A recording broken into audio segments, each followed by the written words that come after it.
Indeed, it is very low. Good evening. Welcome to the studio this evening. I'm Zara Gannett, who has once again messed up with his microphone. Music is loud, mic is low. Hopefully now the music isn't as loud. What does it sound like now, Wolfie? Go on. Because it's really difficult to judge properly music level. But the microphone should be reasonably loud now. So I'm doing something different just because we've been doing the rug for a while. I needed to take things apart in order to unroll it, so I figured, you know what, let's do something just a little bit different. This is a project that I ought to finish off, especially since I don't know what I've done with the plastic to cover it to stop dust and things getting on it. And if I don't finish it off soon, cat hairs and dust will mean that the dots won't stick after a period of time, and that would be a pity.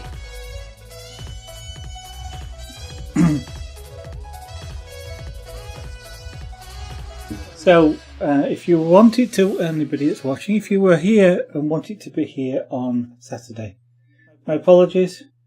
A family member was ill and I needed to look after them, and therefore I couldn't stream. I wasn't able to stream Sunday either, but that was already known, so I'm back tonight. Good evening again. Right. Tiger. What am I doing? Number 6. Number 6. If I could, oh blimey. If I can remember how to do this, my glasses feel really weird.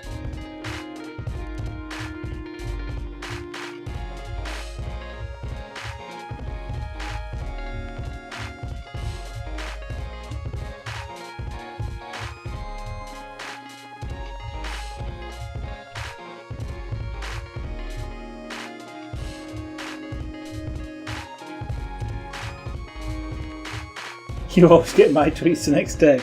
Well, as long as they're 24 hours apart, that may not be too bad. And as long as I actually broadcast. Yeah, it is a bit weird, is that, isn't it? I sent one just before I became visible on stream, so there has been one that's gone out tonight.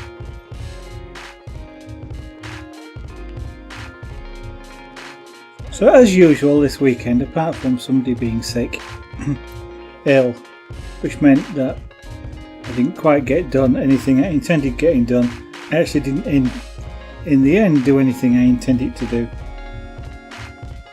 I did start a little project which involved me starting to learn a little bit about Python programming.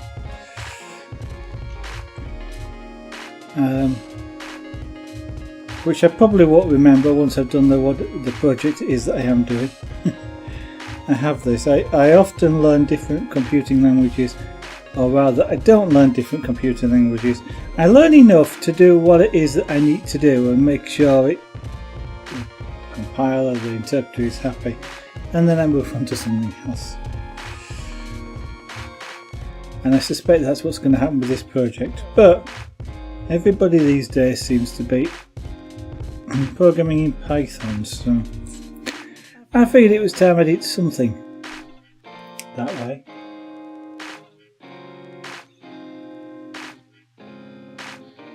Don't know. Let me have a look and check. Make sure it actually did go out, because I sent it using the... Now where is...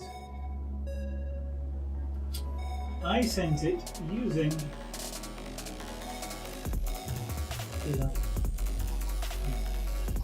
using Stream Deck. It's a pre-composed message. Because the same one goes out every time. In actual fact, I've just realised. Yeah, it currently says rug making, doesn't it? So yes, it definitely went out. Wolfie, let me refresh that page and put that in there. Preview that card. Now,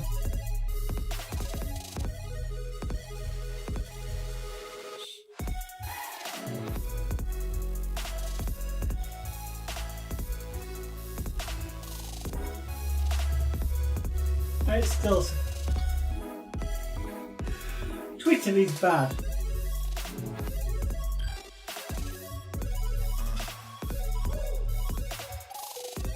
No, I can't do it about that. Okay. It annoys me, does that. Twitter has a thing called cards,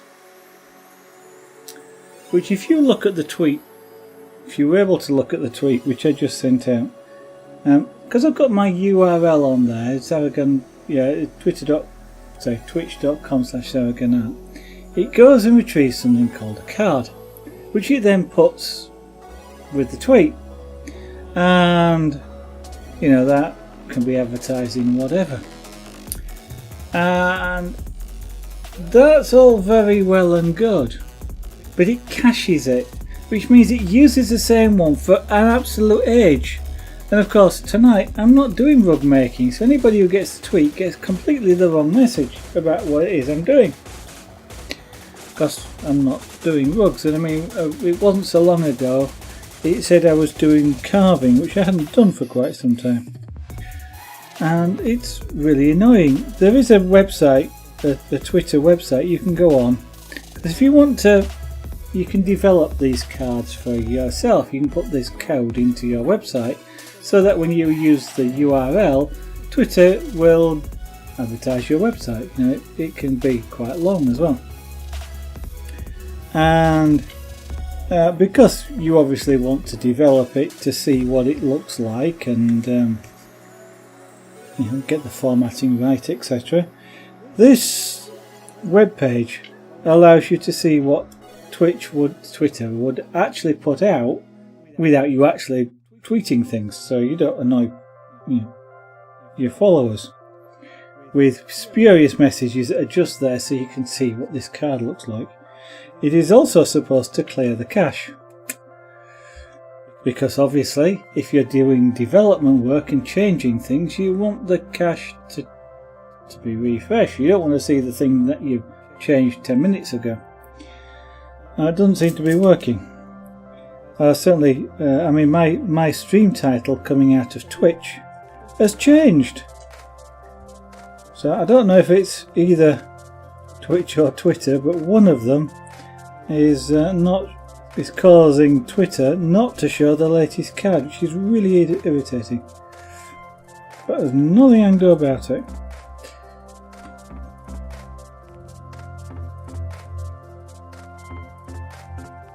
Yeah, you can see it. I don't actually think it's Twitch. I think it's Twitter which isn't refreshing its cache. I mean, in me putting my URL into this site, of Twitter's site, it is supposed to clear the cache.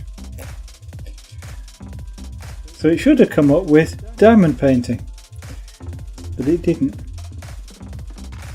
One of the neat things, by the way, about that is if it had come up with diamond painting just now, my tweet would have changed.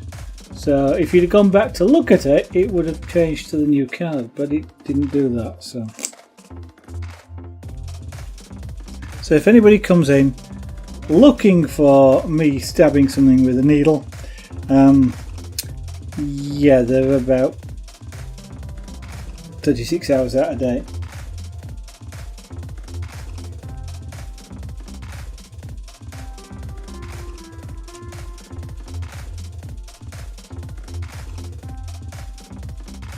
So the snow is starting to have gone. It's not quite gone here where we are. Still some out there. Still got ice in some of the gutters. But it is almost disappeared now. It's almost like we didn't have a foot of snow. And stalactites, 6 foot long. We had 6 foot, at least one or two of the ice stalactites were 6 foot long. In fact, we even got stalagmites as well. They were coming up to join each other, which is quite an interesting phenomenon for the UK. We don't usually see ice forming like that.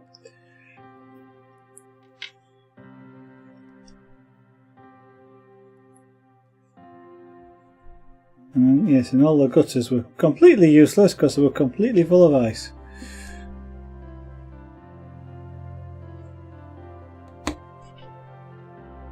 But it has been an interesting experience, shall we say. Actually, I didn't actually find it that bad, but luckily, as I keep saying, I work from home. Therefore, that meant I didn't have to go out, which is really good in weather conditions like this. Or what was like this.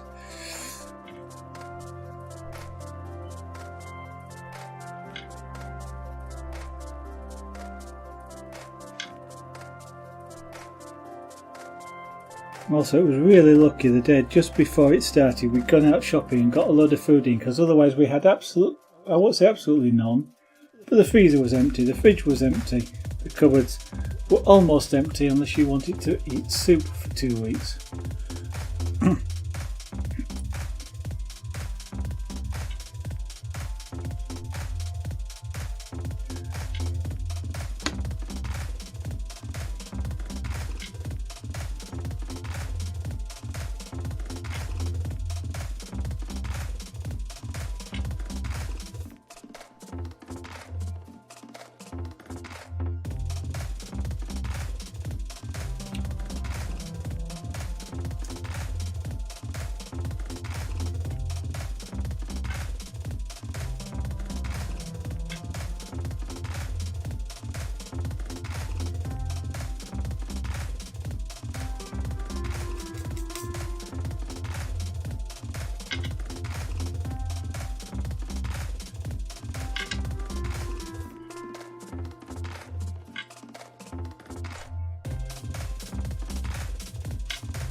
Right. Yeah, still got some more to do down there. I'm just looking around to make sure I'm not missing any elsewhere like up here.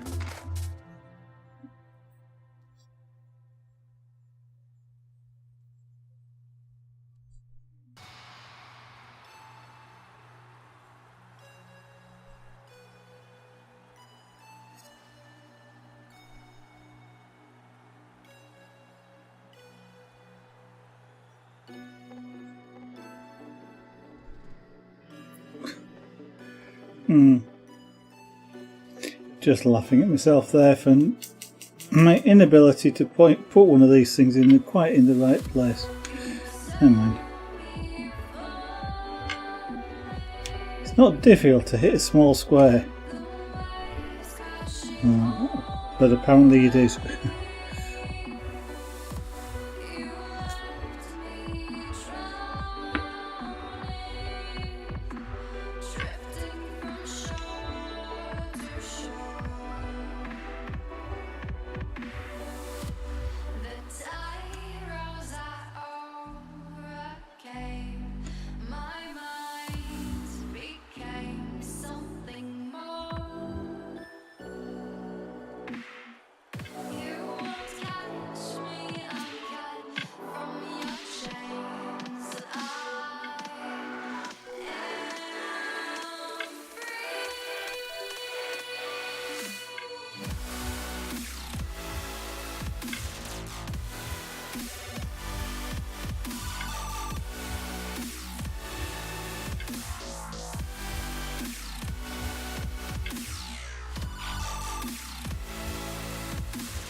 Right.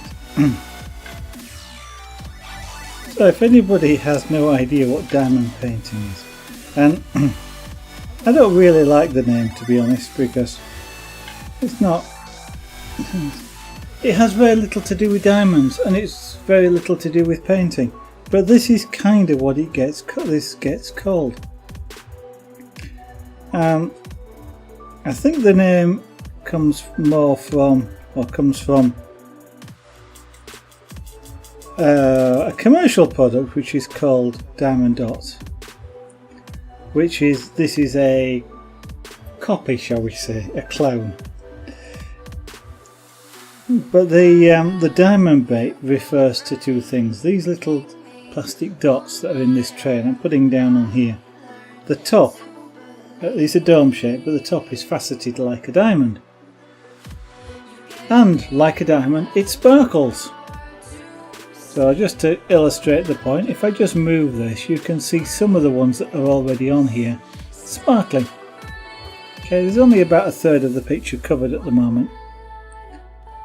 So that's the diamond bit, and the dots, obviously they're dots. And painting, I think the idea of the painting bit comes from painting by numbers, as in these thing here is covered in numbers. You probably can't see them on the camera, but these, for example, are number 6. These are an X. Painting by numbers, you get a similar sort of thing. You get an area with a number in it which you fill in with paint.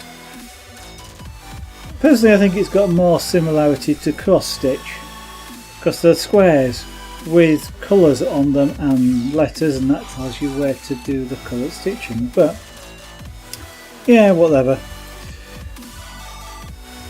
So literally it is just a case of finding all the dots, in this case with the number 6, because that's the colour I've got here, the number 6 colour.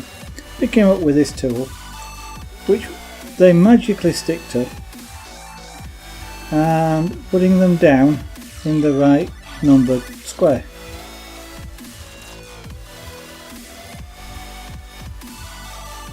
The canvas is pre-coated with glue, and normally it has a plastic sheet over it to protect it. I've lost the one off of this, so you've got to be careful because lots of things then stick to it. But it's just a case of picking these up the right way around. They've got a flat side and a dome side. You want to put them down flat side down. They stick better that way for a start, and they sparkle better that way. And then you just go around and keep doing this until, well, however you want to do it really. I do it by filling in all one colour and then moving on to another colour. Some people like to do an area, so they'll do a square and doing all the colours in that area. Some people do a mix of that, and some people do something whatever they feel like. But at the end of it you get this pixelated picture really. I say pixelated, I'm sure you can see the pixels, but the thing about it is, as you step back a little bit, so it looks better if you step back 2 or 3 feet. I call it 6 foot art. Most of my art is 6 foot. It looks better from 6 feet away.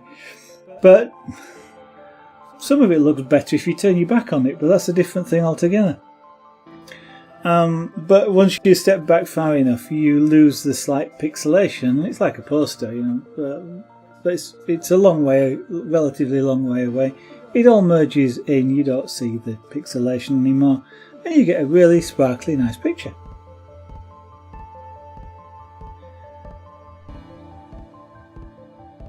So the real one, diamond dots. Clowns get called various things. Now I'm using a clown, and I've got a hair I just want to get rid of. I'm using a clone, quite frankly, because it's cheaper. The real diamond dots looked to be about, in UK pounds, about £26 a kit. Let's say 12, even if it's £12, but I think it was about £26 for a fairly largish sort of picture. For about £15, I bought about 6 or 8 clowns. I don't know whether the diamond dots, the real ones, are significantly better or not. They might be. I've never had one. No idea what they're like. They could be more sparkly. Could be different materials, I guess. I don't really know. I don't know what's in them. But these have certainly been quite fun to do. I mean, especially if you like pixel sorts of... things to do in Maynooth's National Science Museum. Stop! Quite why she thought I referred to her by name, I don't know. But yes. So, what was I saying? Yes, I find them an interesting and quite fun thing to do. So if you like things like cross stitch particularly, this is a similar thing. Obviously you're not stitching, there's no threads involved, but it is a similar sort of idea.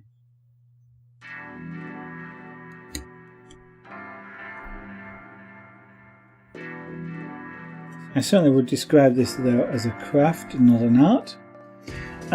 You need a reasonably steady hand to put things down. I mean, you can steady your hand, you can use 2 hands to steady things, and if you don't take the plastic off completely, you can obviously leave some of it covered so you can rest your hand on it. You don't really want to be doing that on the sticky things, because your hand sticks, and then if you try and move it, the canvas comes with it, which is a bit of a pain. But it also eventually, if you do it enough, stops it being sticky, and then the dots don't stick, and you then might as well give up.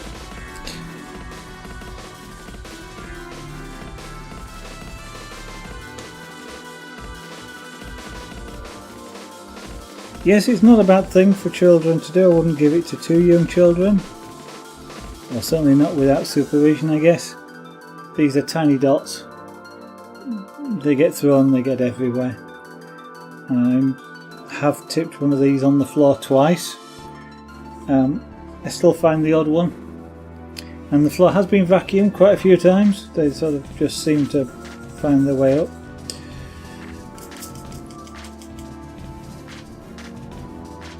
And I guess you kind of want whoever it is to have an idea about what it is that they're trying to do, which is, put the dots in the right place. Otherwise the picture you get out is going to bear no resemblance. But there again, if you like that, you might use your own colours, you might come up with a completely unique thing, a picture of your own. The only thing is the backgrounds will have a colour. Like if I put a white dot on top of this 9 here, it would have like an orange ring around it. There. Maybe you incorporate that into your design.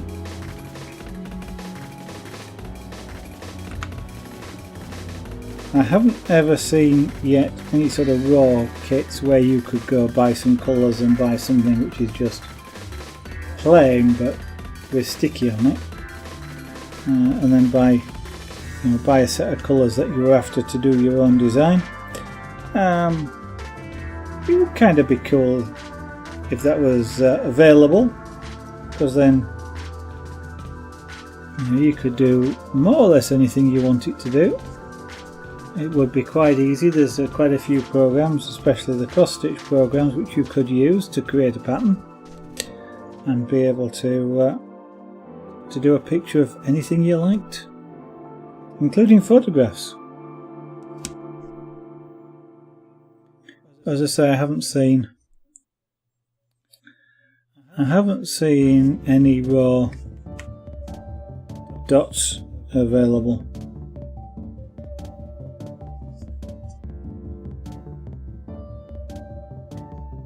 And I don't think it's kind of feasible to sort of buy a kit just to get a particular colour.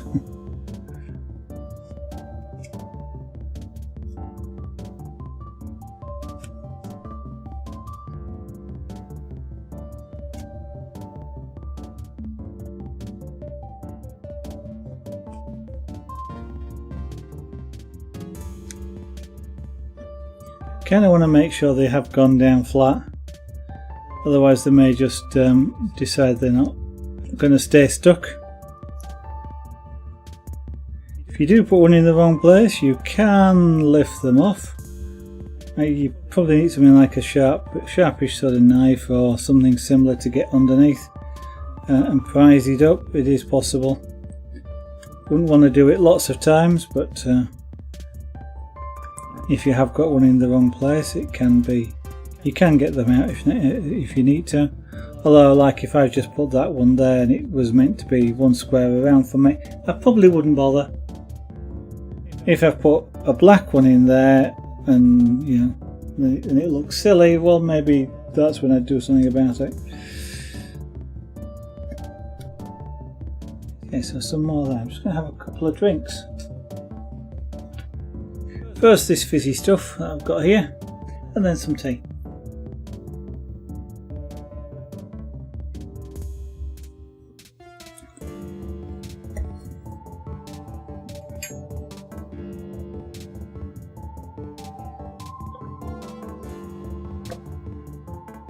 Mixing my drinks, you see, 2 drinks at the same time.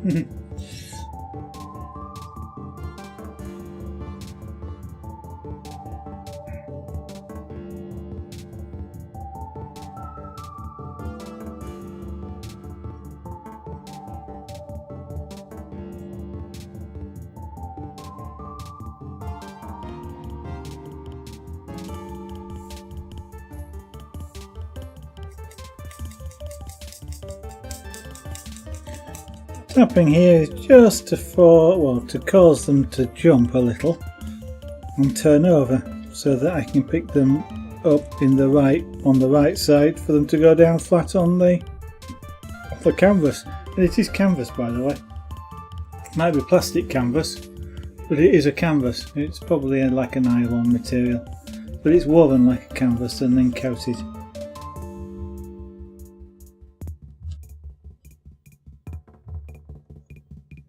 It certainly looks similar to some some painting canvases I've seen.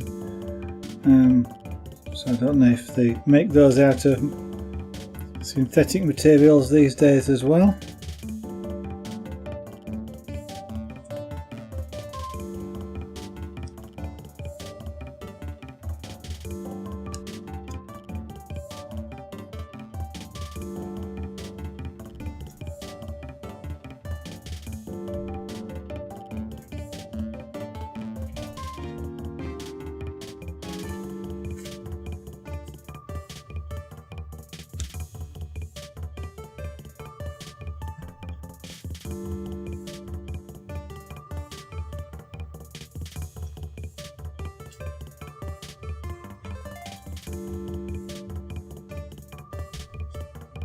So not far off now, finishing off colour number 6. And since I'm going through these alphanumerically,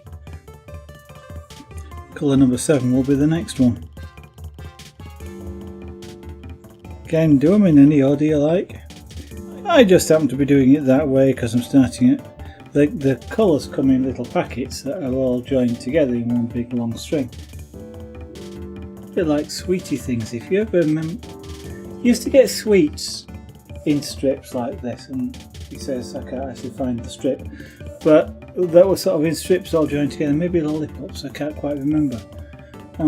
But if you remember those sorts of sweets, if you're old enough, that came in clearish sort of plastic wrappers but all joined together, it looks like that, but I can't remember what the sweets were.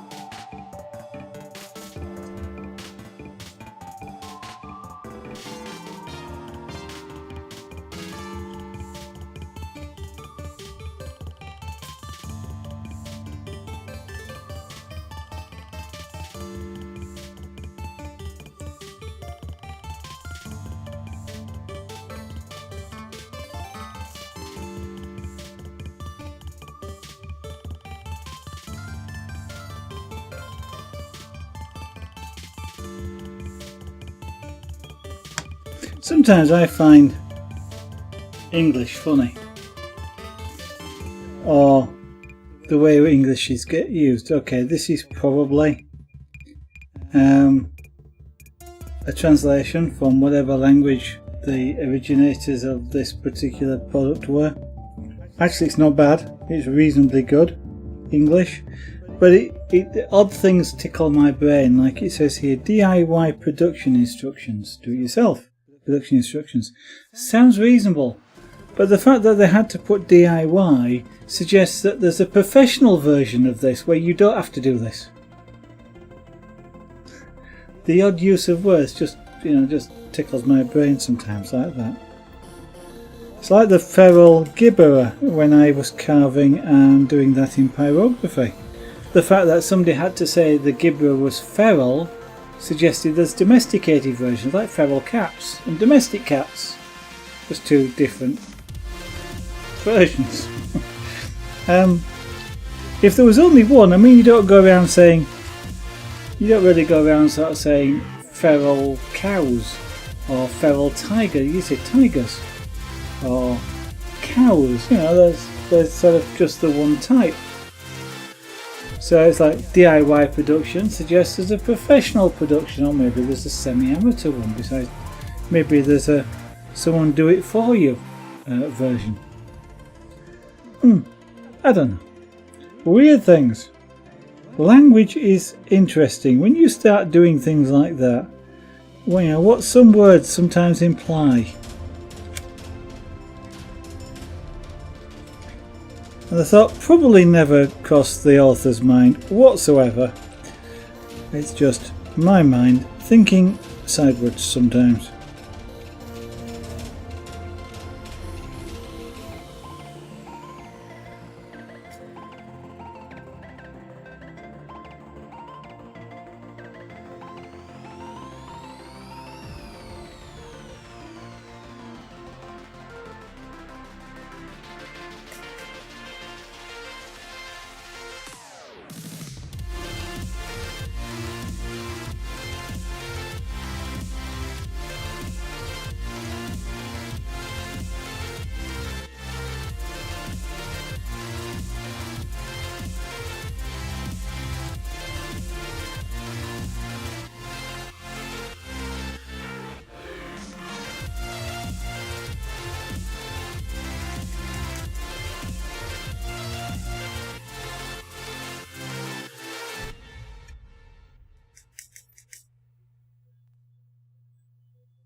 Thinking away sometimes with language like that, it's amazing that anybody actually understands what you're saying.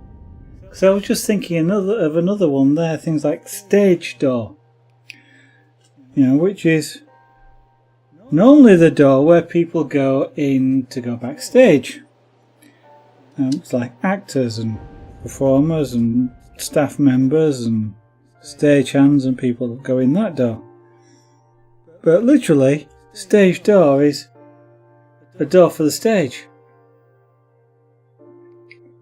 And yet you can go red door. That doesn't mean a door for red. It means it is red. And yet your stage door, the door isn't the stage. But everybody understands, everybody knows what it means when you say those two things, which are essentially a similar description to each other, and yet have two completely different meanings.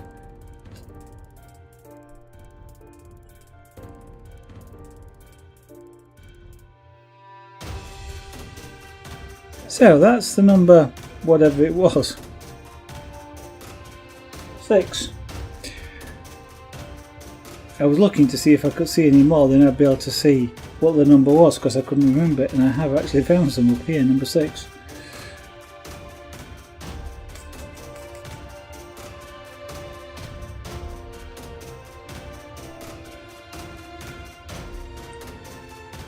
See, that's an illustration sometimes of just how bad my memory was. From picking up and putting down the last dot down here, I completely forgot what number it was I was putting the dots on.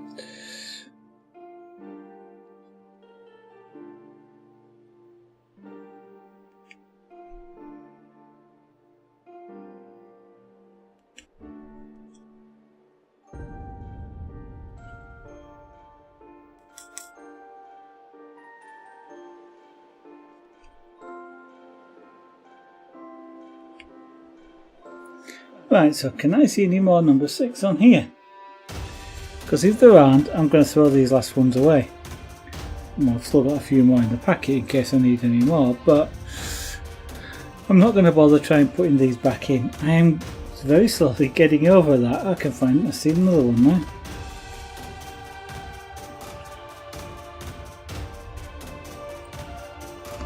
There. So any more? Any more for any more, as they say in the UK sometimes.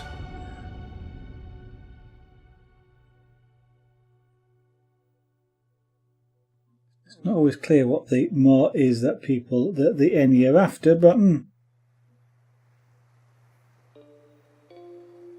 no, I can't see any more. So I guess that now means we move on to number 7. That may involve me finding the number 7. I've just seen another one.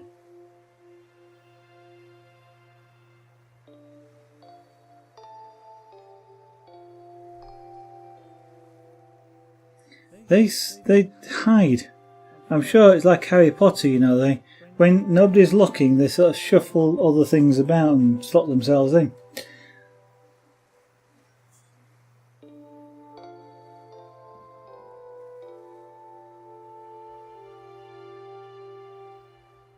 Nope, I think that's about it now.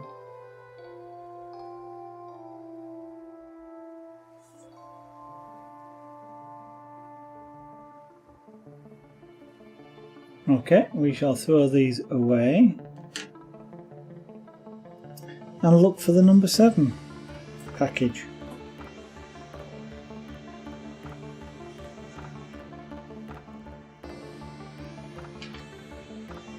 So, I have put stuff away, but only half. Ah, there it is.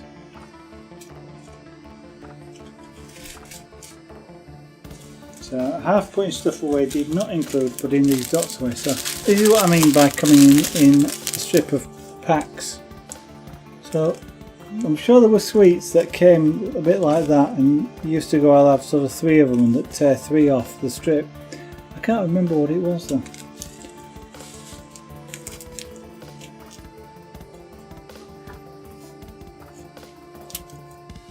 Number 7. I'm just doing them in order just because it means I can tear them off here one at a time rather than having to pick one out of the middle.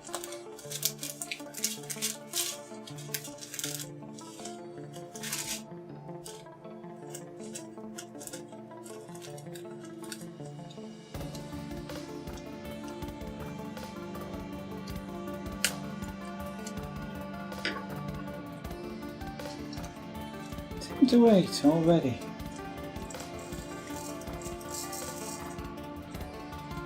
Time sometimes flies quite quickly. So after this stream I'm going to be trying to do some Python programming.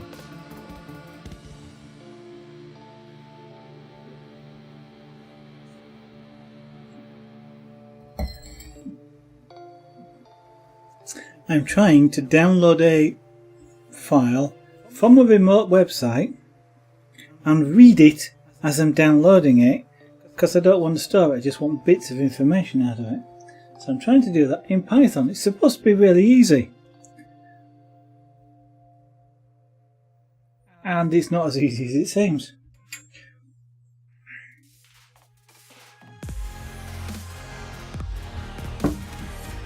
I could download the whole file and then read it, but I don't want to do that because then I have to store it and delete it and take up space, memory actually, because I don't want to use any disk space whatsoever. Number 7.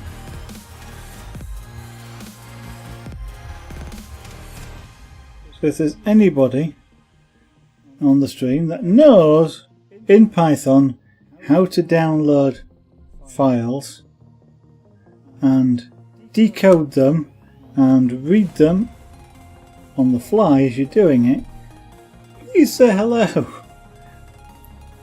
been trying for a few hours now.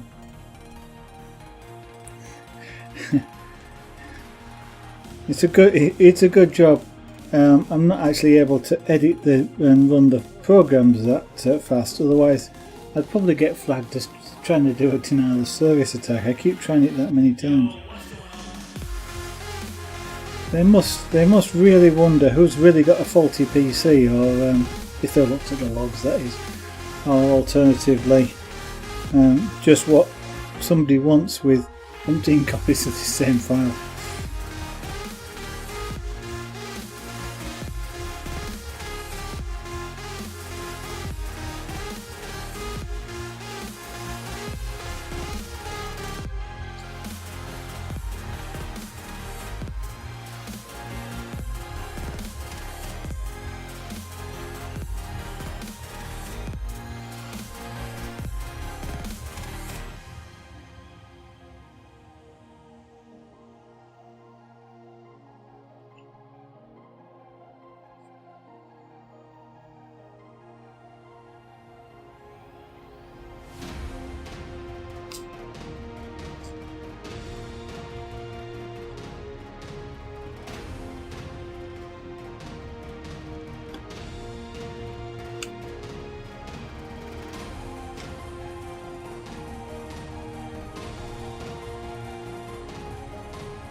Look like there's too much of this colour around.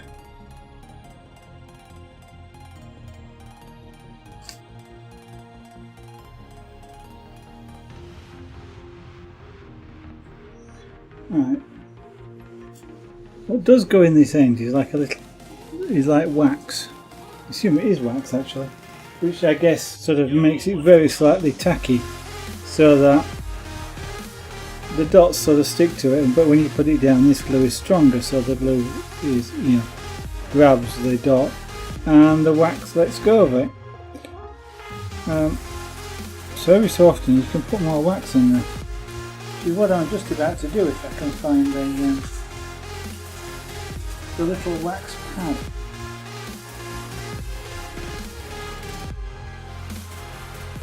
Because they're not sticking fantastically well.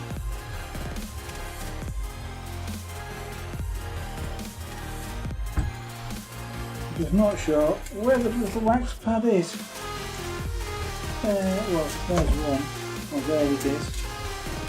This little piece of wax. All we do is,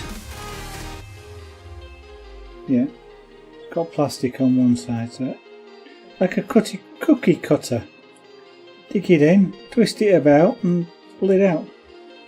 It's now got a hole in the wax, and that wax plug is in there. So what should happen now is the dots should stick to the pen a little bit easier.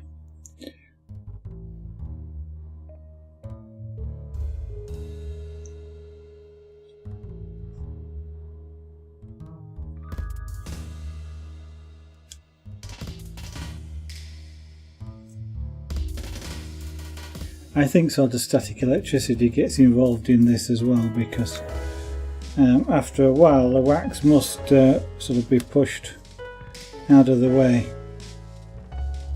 and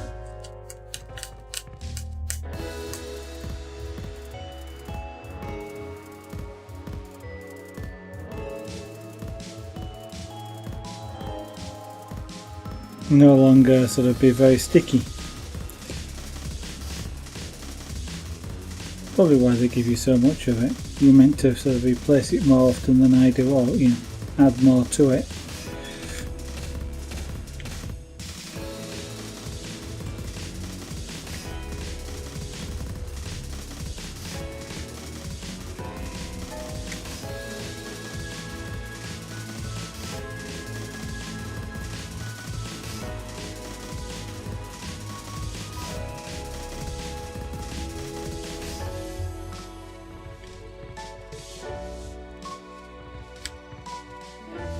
Oops. Here is one where the wax is beading the glue. That particular square isn't very sticky.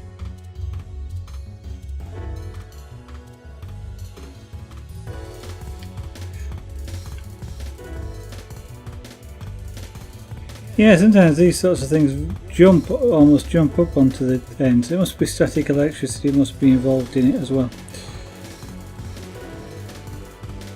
I say must. I know it is, because sometimes you can't get the this sort of thing stick to the side of the pen, and it gets really annoying when that happens because you can't sort of shake the things off.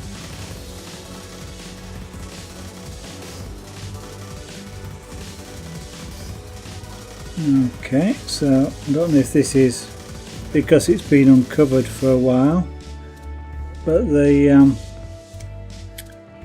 wax is proving more sticky than the surface of the picture, and the dot isn't wanting to let go of the wax, and it's being pulled off. So what I'm doing to avoid that is when I put this down, I spin the pen. It still came off. But I spin the pen, and in theory that should break the adhesion with the wax.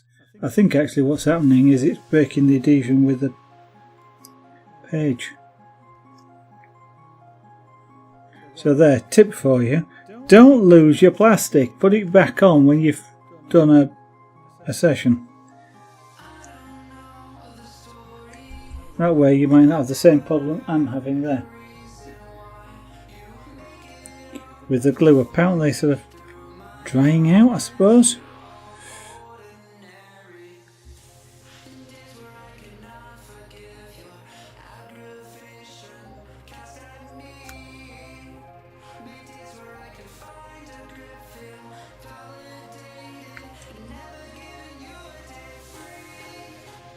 Yeah, it was stuck to the side there, and then they don't always let go. What you don't want is one that's sort of stuck to the side suddenly sticking on down on the picture, because they're a little bit awkward to remove.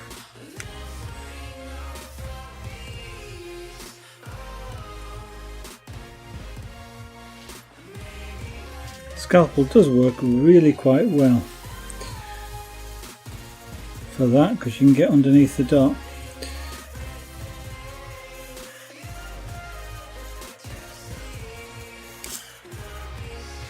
That was a bit of a harder tap than I intended. Luckily they didn't jump out of the plastic, about the tray, the plastic tray.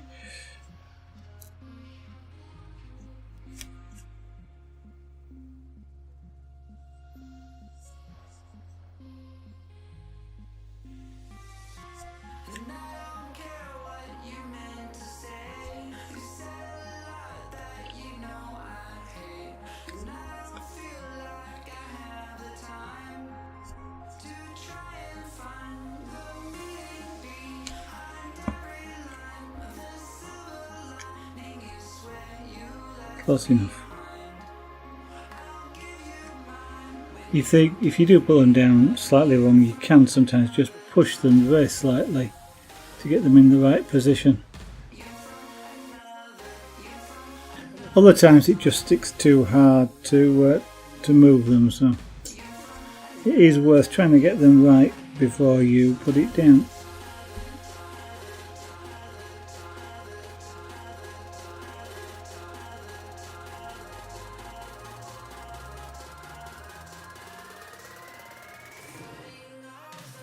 Now that one I hadn't pushed down, which is lucky because I put it in completely the wrong position. If it had stuck down, I'd have just left it. I wouldn't have bothered, but as it was easy to move, I did.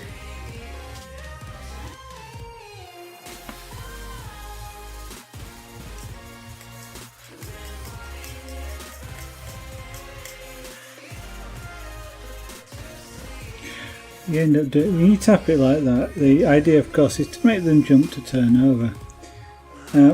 What seems to happen sometimes is they don't, they just stay upside down.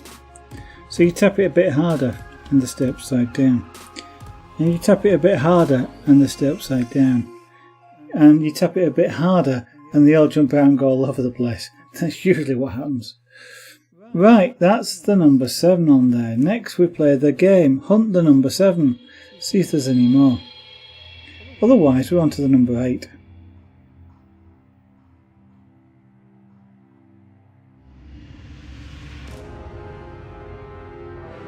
Now if the pattern designers have done the job right, you get things like 9s and 8s which effectively look similar. D's and O's often kind of look similar, if you see what I mean, you know, especially if they're quite low contrast, some of these. You know, these are number 9, that's a D next to it. They can be quite difficult to see, and you know, I'm wearing reading glasses. With my other glasses on it's even harder. I don't know if you've got perfect 20/20 vision, quite how hard it is, but they're very low contrast. It's a light letter on a light background. If the designer's done the job right though, you get things like that's a number 9 and that's a number 8. And so this is like a dark green grey, this is like a light brown, and therefore you can tell them apart very easily because of the you know, you can't mistake, if you like, that and that for being the same thing. I mean, there's 8 there and 9 there. They're completely different. So the designer's done a decent job in picking the colours to use. Not the colours of the dots, but the colours on the pattern that you then pick your dots from.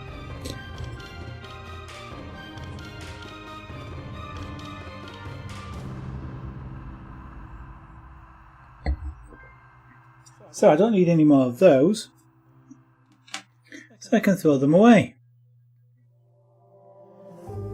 As usual, I've retained a few just in case I come across one that I really want to fill in.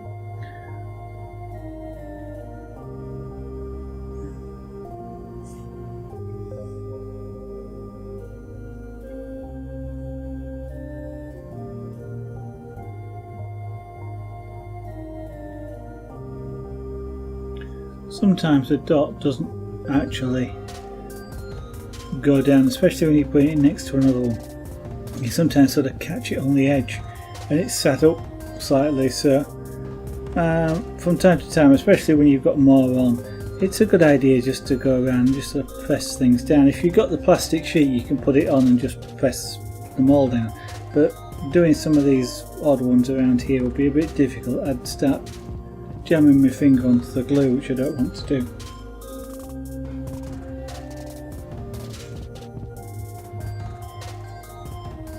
So next colour will be number 9. This goes all the way up to 13.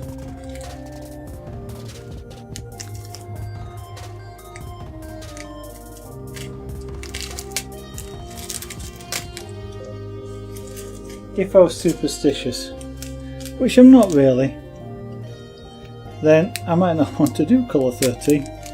It's the last one as well.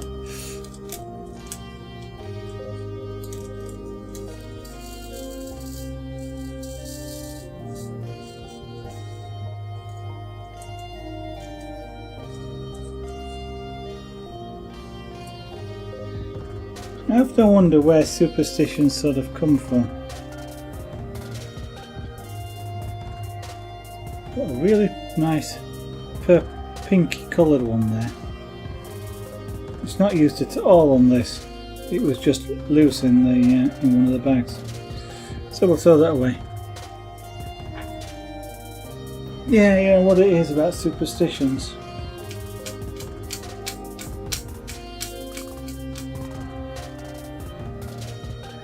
This is number 8. You can understand some things like people being afraid of the dark and you know, being in woods and things. That's, you know, they're not superstitions obviously, but they are sort of,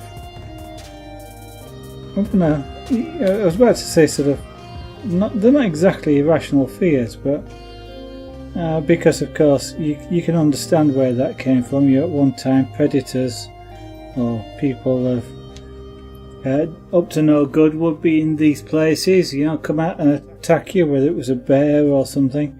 And you can understand why people, your instincts are still there even after sort of thousands of years of things that come out of hidden spaces like behind trees and things in forests. But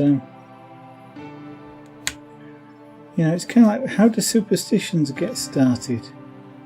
Is it because they worked at one point?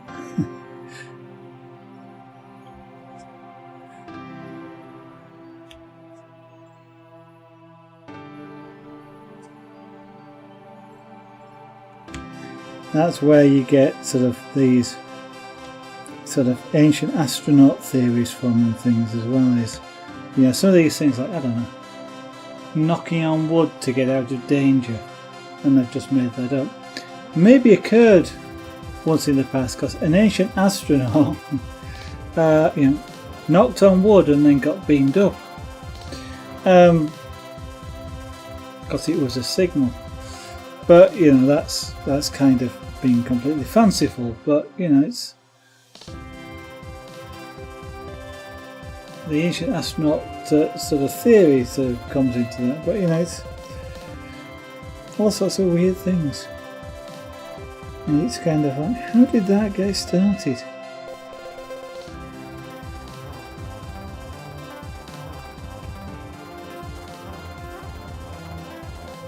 It's like the ancient astronauts and things.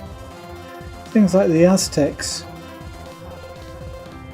who appear to have advanced optical telescopes and things in order to be able to see some of the planets that they said were there.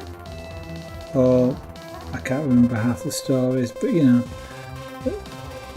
they would appear to have needed technology far beyond what they had in order to discover things that modern man is only just discovering. And it's kind of like, how did they do that?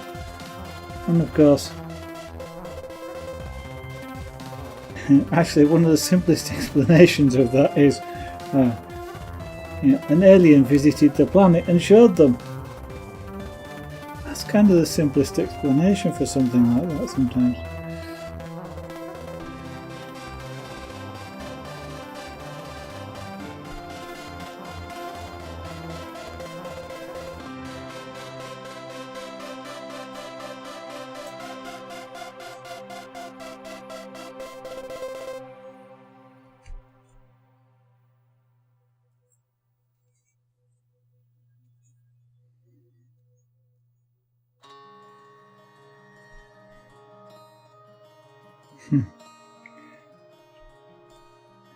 There was a discussion going on at work today, and some of the one of the subjects of the discussion that was going on was, if you hadn't been doing your current job and you were kind of, could do almost any job, what would your job be? And there were all sorts of answers. But they're all along the lines of sort of one of my colleagues who sort of said, he'd be a scientist working at CERN, attempting to discover the origins of the universe, or things like that. I kind of surprised everybody because I seem to make a habit of doing this. They kind of thought I'd be a programmer or something, world famous. And of course, what I said was I'd be blowing glass. At which point everyone just stopped and. I always seem to confuse people. I am never what they think I am. There was at one point, and I don't know if it's still true, a sort of a test, which would used a lot from salespeople for some reason. But what it would do is it's basically a personality type test, and it would ask you lots of questions, which it would use to put you into sort of one of four groups, and the groups would be colours. and sort of a red colour, for example, would signify you were sort of aggressively competitive, for example. I can't quite remember what the colours were. Blue would be calm but competitive, and I'm making this up. And green would be, very calm, laid back, relaxed, and not into competition. And it was quite funny because before I've done this sort of test twice now, and in both cases, the group I've been with, they had a bit of fun with it because they started by going to everybody, Fred, stand up. What colour does everybody think Fred will be? And they, kind of come to a conclusion, and they do that for everybody, write them all down, and then you go do the test, and then you reveal. And it being a personality test, it's not supposed to be fiddleable or anything, so you just answer the questions honestly. So both times I've done, they've stood up and they've gone, blue, green, calm, relaxed, completely sort of, not particularly competitive, all this sorts of stuff. And I take the test, and I came out, I can remember the colour, which was red. So I am very competitive, driven, and what have you, which completely floored everybody, because I don't project that. I am secretly competitive and driven. It was quite funny. People aren't always what you think they are. And I was reminded in the conversation earlier about that, because it was completely the other way, not a high profile thing, it was a very low profile. I just want to blow glass.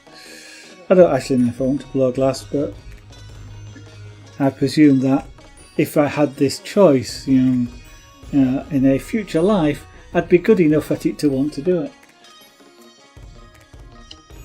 But yeah, I kept coming out red. Nobody can believe it. How did you cheat? I didn't cheat, I just answered the questions the same as everybody else did.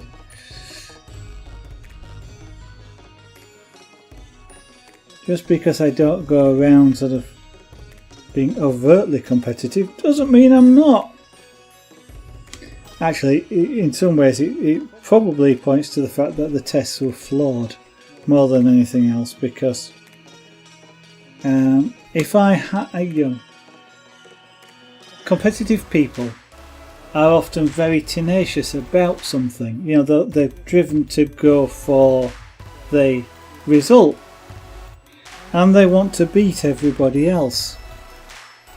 Well, one of the things I have, if I've got a problem that I'm trying to solve, I can be very tenacious about it and go for hours and hours and hours, keep trying different solutions to solve it.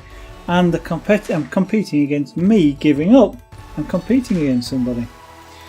And so I am very competitive, but only in a narrow sense of it. But the surveys or the questionnaires that they do don't read it that way. It's are you competitive? Yes, I am competitive.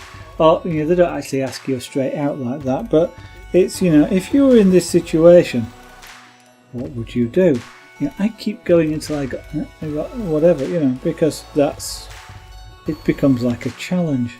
So the questionnaires were flawed really, because I'm not really like they portray from their description of the colours, but it certainly was at the time. In both cases, it certainly was really quite fun to see people's reactions.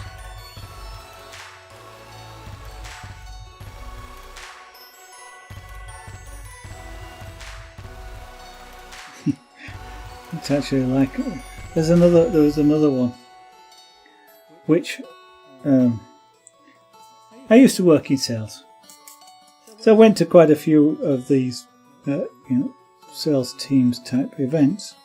In one of them they were describing people's personalities based on how they prefer a toilet roll to hang. So, what they talk about is toilet rolls on a holder. And toilet roll holders are usually on the wall. And so you can mount the toilet roll so that the sheets hang down either against the wall or away from the wall. You know, if your toilet roll's here and your wall's here, the sheet can either come down there or it can come down there. And depending upon how your preference, you can be classified, shall we say, as a type of personality. And at the time when they were doing that, we had 2 bathrooms. In one bathroom, a toilet roll holder was effectively a stick it was a proper toilet roll holder, but it was a stick which stood alone where the toilet roll holder was, you know, on its end, if you like. So it didn't go either way. Our other toilet roll holder, and they couldn't understand because it took a while had to draw it eventually because they still wouldn't believe me. But they sort of, you know, you've got a wall with a toilet roll and it either hangs down against the wall on the inside or it hangs down on the outside, not against the wall. Well, we had a toilet roll holder where it was rolled and it was on the outside against the wall because the toilet roll holder was in a little niche in the wall. So the toilet roll went in the wall and the thing came down the outside. It was kind of almost the only way you could do it. So it was kind of on the outside but against the wall, which completely took information from both categories, and had to draw it because they couldn't, you know, they wouldn't believe that I had a toilet roll that came down on the outside but was against the wall. But that completely threw them at that point because again they couldn't they couldn't use their classification on me. It stopped it dead. So all in all, basically, I'm weird. I don't fit in any of these classic patterns that these experts that come around selling their philosophies weren't able to sell them based on me as an example.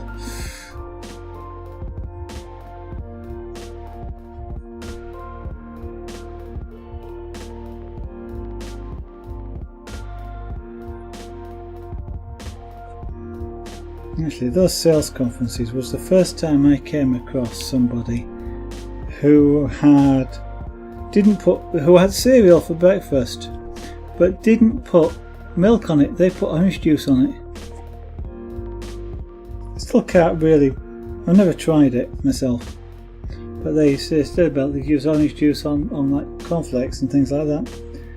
Kind of feels weird to me, but I mean it all mixes once you've eaten it. So what difference does it make? But still feels weird.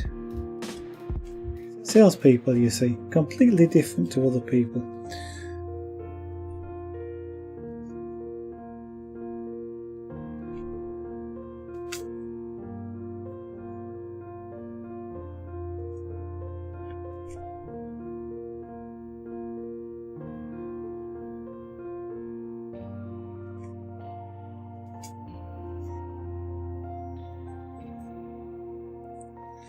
I don't know if you want to learn one of the secrets of salespeople about how you get people to buy something.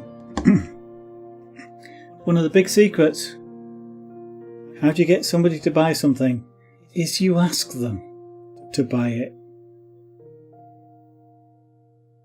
Lots of people don't. They'll go tell you about all the benefits of it. They'll tell you about how wonderful it is, about how cheap it is. They will not ask you, so do you want to buy it? Or will you buy this? One of the biggest ways to sell something is to actually ask somebody to buy it. There you go. There's a secret for you. I'm a troll. Yeah! Indeed. I've just found a number 4. Which I may or may not fill in. What colour is number 4?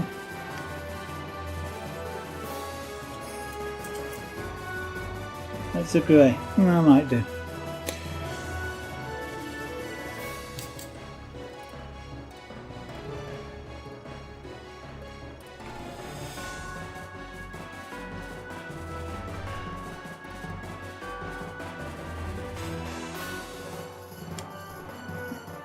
it almost became like a team joke going to some of these conferences, because they're within the business, so it wasn't like it were lots of companies or different things like that, or some of these pyramid scheme type things, but just internal sales conferences. It became almost like a joke as to whoever the visiting speaker was, what it was that they would say that I completely threw them about, because it happened that many times.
It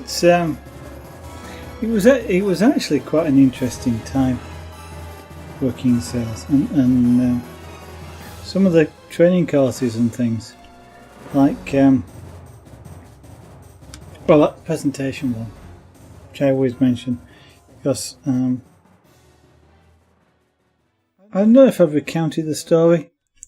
Possibly I have, because I've said it that many times, but it has relevance to what I'm doing now. And that is, I went on a presentation course, and on that course one of the things you had to do was to be in a room by yourself, sat down at a desk, and there's a camera on the other side of the desk, as in there's a camera on the other side of the desk, and you have to give a presentation to that camera. Now, giving presentations is, well, some people find them hard. I can understand that. I don't, or didn't. In a room, well, I did at one point, but like I always do, if I find something hard, I go and do it just so that I can find it easy after a while. But in a room, when you're presenting to people, you get a lot of feedback from them. They're either trolls, or they go to sleep, or they ask questions, or whatever, but you get a lot of feedback. But when you do it to a camera, you get none. Absolutely none. There's not a twitch, there's no blinking of eyes, there's no yawning or anything. And it's really, really, really hard to do. Except that's what I'm doing now. And it's kind of amazing that it's precisely what I found so hard to do all those years ago. And I got over it. But it is now so easy to do. I'm doing it now. Okay, Wolfie, have a good evening. Enjoy whatever you're going to do for the rest of the evening. Hope I'll see you tomorrow night. I hope I'm streaming tomorrow night, and see you then. So, yes, talking to a camera, and that's precisely. Okay, I guess I do get a little bit of feedback from chat. I don't mean little as in derogatory. There is feedback there if people ask questions and things like that, and it becomes a subject for a conversation. But essentially I'm talking to a camera. Okay, I also have the advantage here, I'm also doing something else at the same time. But really all that does is make the presentation harder, because I'm trying to do two things at once. And I'm making it up as I go along, which is also relatively harder. A presentation you can prepare, you can practice. This is, you do it once and you do it live, and you deal with whatever happens as you're doing it.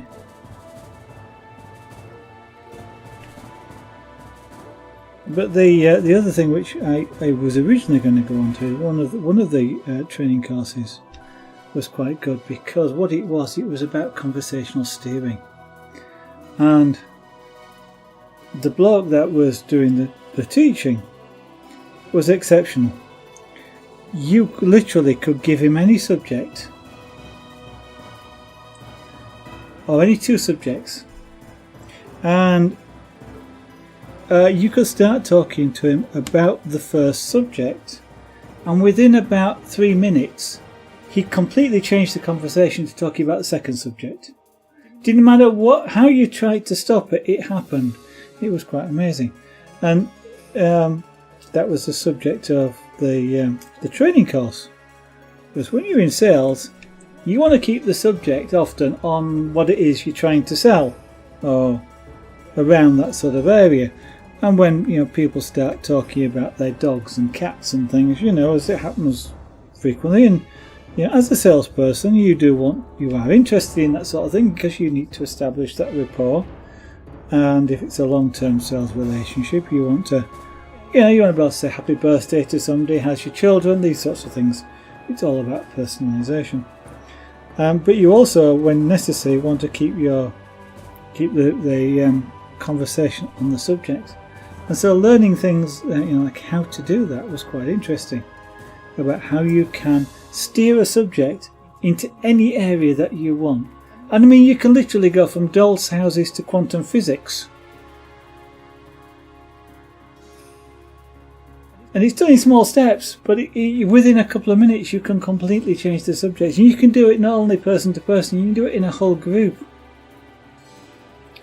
And you can actually even, and then that sort of leads into a little thing, other sort of area of sales as well, which is where you basically put somebody in an area, in a situation where they have to answer a question.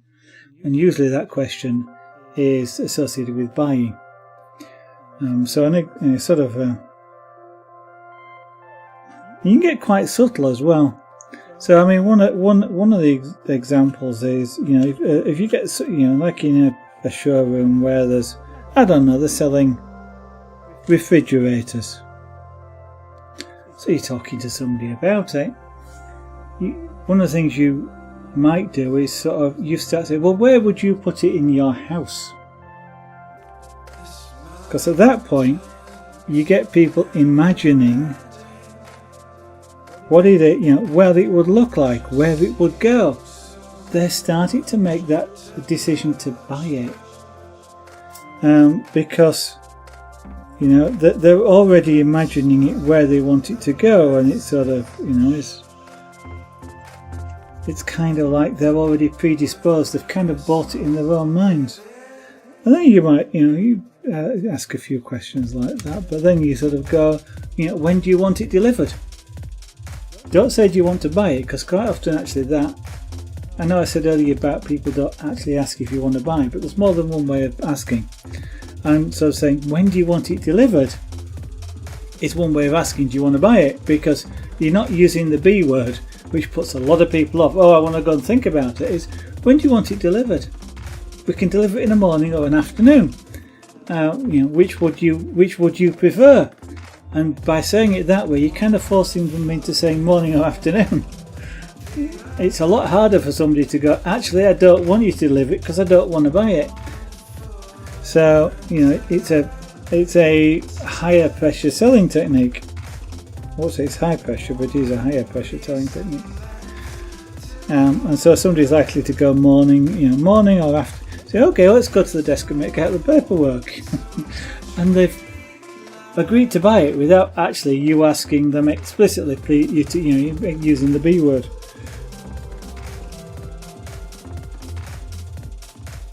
I'm giving away secrets here.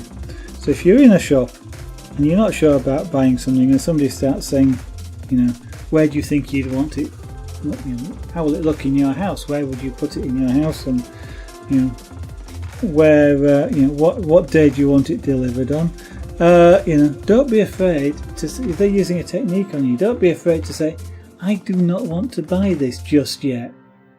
They give you the limited answers, but they don't, they're kind of predisposing you to give one of those answers back. And I'm going to think about it. Don't fall into the trap. Unless, of course, you want it. If you want it, well, fine. I know 90% of the time when I go into a shop, I've already made the decision as to whether I want it or not, and either I'm going in there to see what it's going to cost me, or I'm after some specific information where I am going, if this is the answer, I'm buying it. If this is not the answer, or if I get a different answer, then I'm not buying it. I've already made that decision in my own mind. But it is certainly irritating to go into a number of shops, and electrical outlets in the UK. A lot of the I have found over the years, and it's different. Some are better than others, but we've found quite a lot of them where I know more than the person who's trying to sell me something, and that's really irritating, especially when it is they're telling me rings that are wrong, or they can't answer my questions because that's what I'm in there for, to find out something. But when they tell me it's wrong, it's different to what I know it actually is, then at that point I go, oh well, I'm sorry then, because quite obviously this product doesn't do what I want, because the manufacturer says it does this but you say it doesn't. Goodbye. And I usually will walk out and go somewhere else, because these days you can get the same price in lots of different places, so it is less important these days than it used to be. Certain places you'd go because it was cheaper,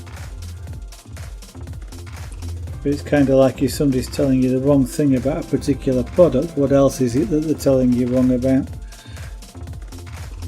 It becomes a matter of trust.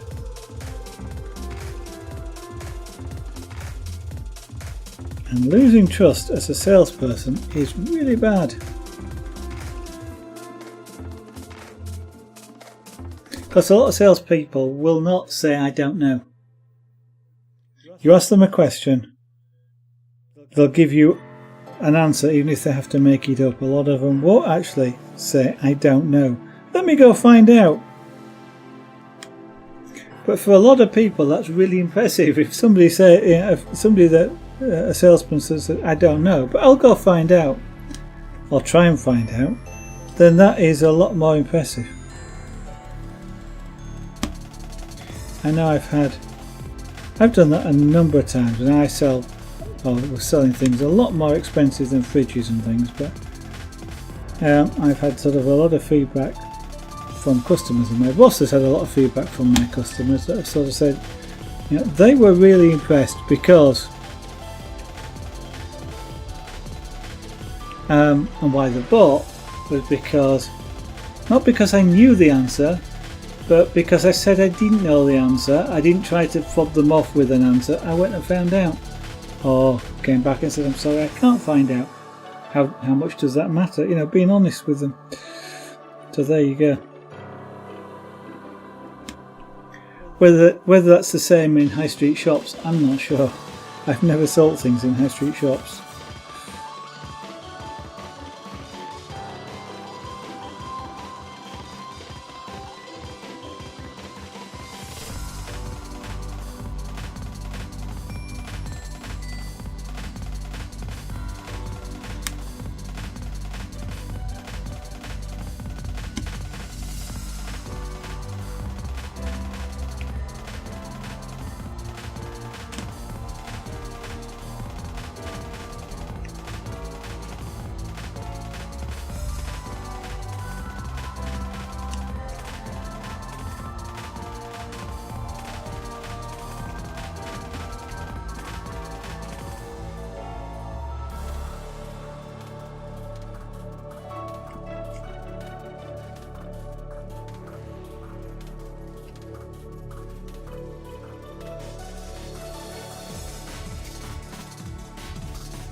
I really am, as soon as I can afford to do so. Can I buy one of these big lanterns with colour and maybe sit it over there or something, so that I've got a big light that tells me whether my microphone's muted or not. It isn't at the moment, I know, but when I started the stream it was.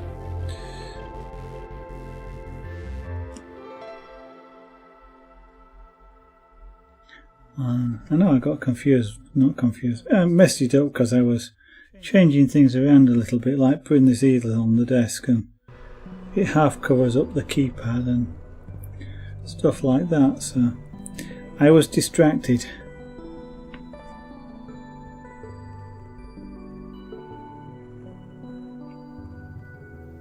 That's my excuse. I'm going to stick to it for a while at least.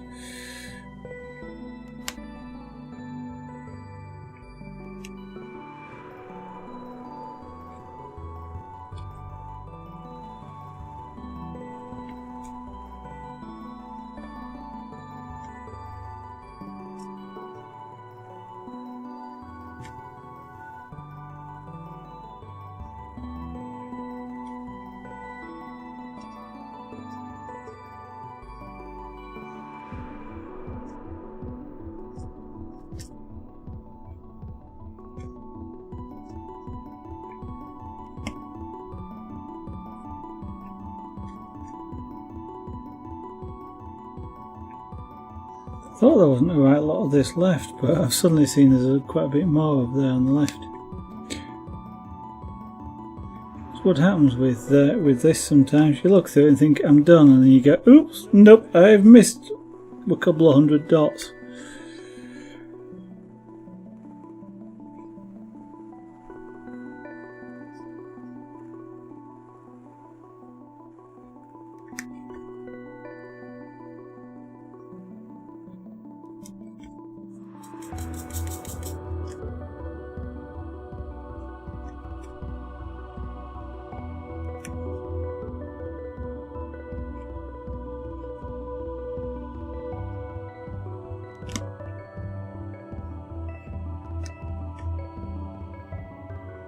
Okay, so let's do these few down here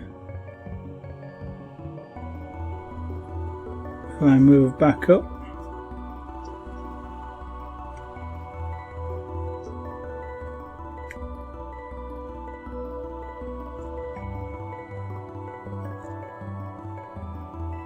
Now you see, that's what happens. I've got one that's stuck there on its end. So whilst it's on its end I can pick it up, but if that had gone flat it'd have been a bit of a problem to unstick it. There we go, put it back in there.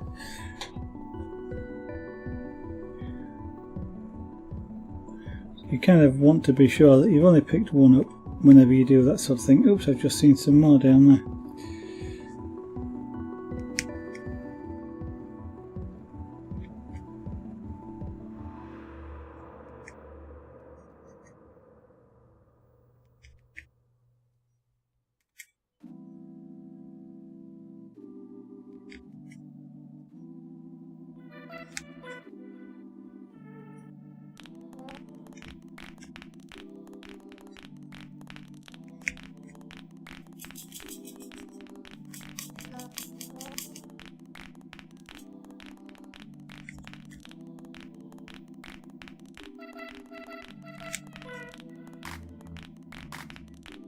You see me do this, what I'm doing is just looking at to make sure I've got it flat side down so that I can put it down and I haven't picked it up upside down.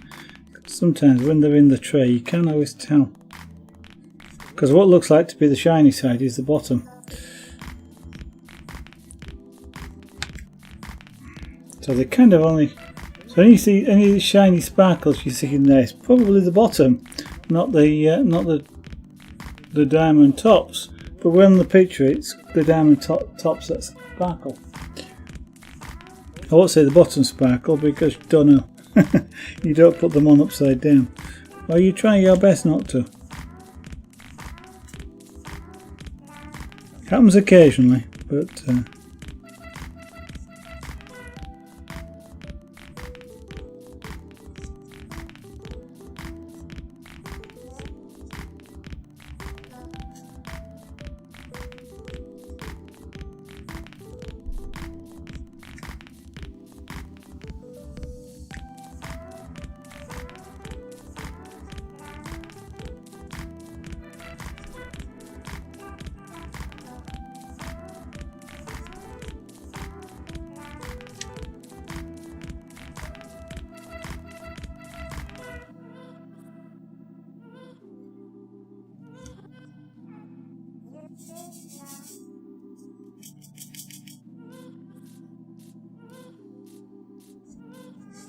Oops.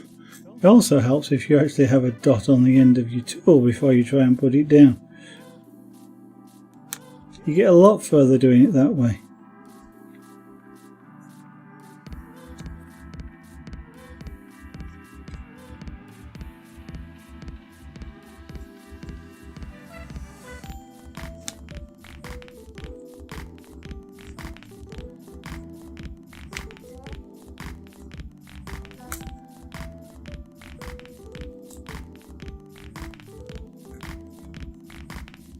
If you get too much static electricity, all I do is just touch the end of the pen like you saw me do there. That seems to discharge it all. And then for a while the dots don't stick to it until it builds up again. The dots still stick to the bottom, but they don't stick onto the sides, which is where they are most of a nuisance.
Sometimes I find myself, as I was just doing there, is searching for one that's the right way up instead of going, you know what, let's just flip a few over.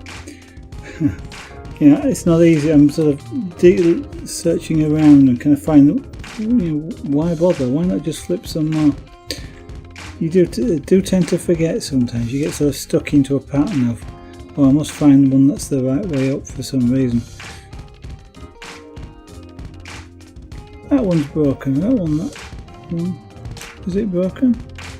No, actually it's not. I say broken, it looks a bit like there's a bit of it, the chunk taken out. But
right, any more number 8s?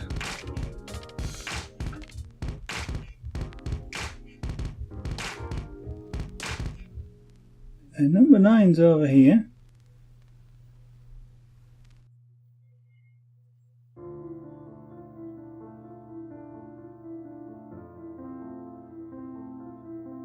Nope, that looks like all of them.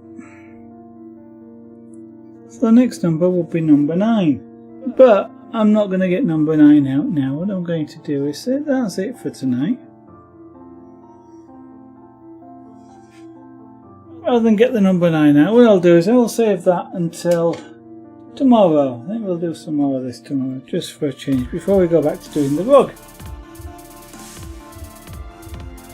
So I might just finish this picture off, because we've been hanging around a while. As I could do with getting it done before the glue sort of stops working properly. So it's actually about half done. Believe it or not, it's only about half done. 9. Yeah. 9 and X look to be the biggest colours, perhaps with a few, then followed by C and maybe the odd D. But yeah, it's about half done, so maybe we'll do this for a while before I go back to the rug, just to do something different for a while.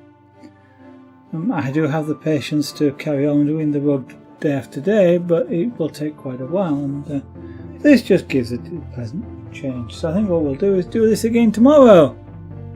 So what I'm going to do is say to anybody that's watching now or in the future, thank you for watching.